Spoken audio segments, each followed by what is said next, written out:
si Coach Jess. Bali, Modeling Talakobon, Matarbonia, Country, Agsu. So hello sa inyo ang tanan. Gusto lang ako i-share sa inyo kung unsa mo ka-love ni Bobet.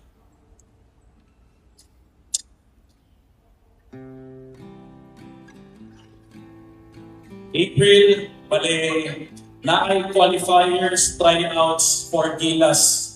So sa Davao to siya idula. Bali, murag isa ra ata si Bobet na nadawat sa qualifiers sa tryouts sa Gilas. So natagan siya chance moadto og Manila para mag-national tryout, which is ibuhat niya. Natagan siya chance na modula dito, mo tryout. Pero isa sa mga condition, which is kabalo na mo anong wala kadula sila chog moral sa palarong pabansa. Kay syempre ipili nila ang Gilas. Si Bobet pangarap kayo niya na mo represent sa country. Pero ginaingon niya perminti po na dili po niya sayangon ang chance sayang niya last year sa palarong pabansa na modula sa inyong atubangan sa Agsur. So, grabe, dito na ko siya nakitaan na mas excited pa siya modula sa inyo sa atubangan ninyo kumpara sa pag-represent sa Pilipinas. So, kabalo naman mo tanan, nakatjog si Bobet sa palarong pabansa. Wala siguro siya ng Taipan. Kasi dili po siya fit sa sistema, sa coach. Pero para sa kuha, Burat, dili ko mutuo na ihatag niya yung best dito.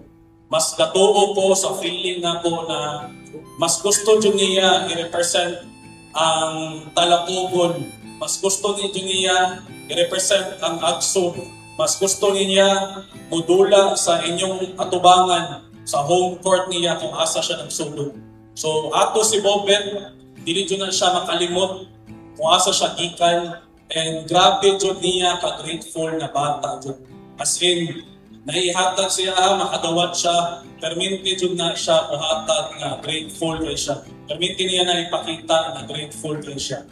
Ang next na ko i-share, kuwan na ko, ma-remember lang na ko sa mga practice na mo. Siyempre, 2 years, same kay Maki o kay Matt, 2 years would be nag-uban ni Bobet. So nami term sa among team. Ang term na mo sa among team is padaog. So dito dyan ako na nakitaan saya. Grabe ka padaog na tao. Sobra ka hard sa among practice. Sobra ka kapoy. Gikan pa siya eskwela na. Gikan pa siya tutor na. Pero pag abot sa practice, grabe ka padaog na bata. Grabe ka padaog na tao. Dili dyan na siya mo-quit. As in, dili na siya mo-quit. Grabe ka hard worker na tao. So, mora to siguro ang role as coach ni Bobet, as teammates ni Bobet. Dili ni magsawa na i-share kung unsa ka maayo si Bobet. Dili ni magsawa kung unsa ka great na tao si Bobet.